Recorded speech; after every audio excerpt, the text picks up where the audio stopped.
Hi, my name is Dukmasova, and this is how I envision justice.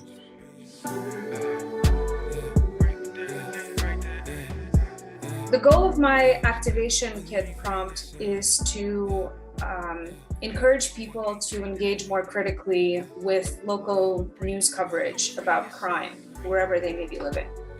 A lot of this story that I explored with this project, a lot of James Allen's life story, is really built around narratives that were put forth by the state and by law enforcement about him, and then amplified by local media.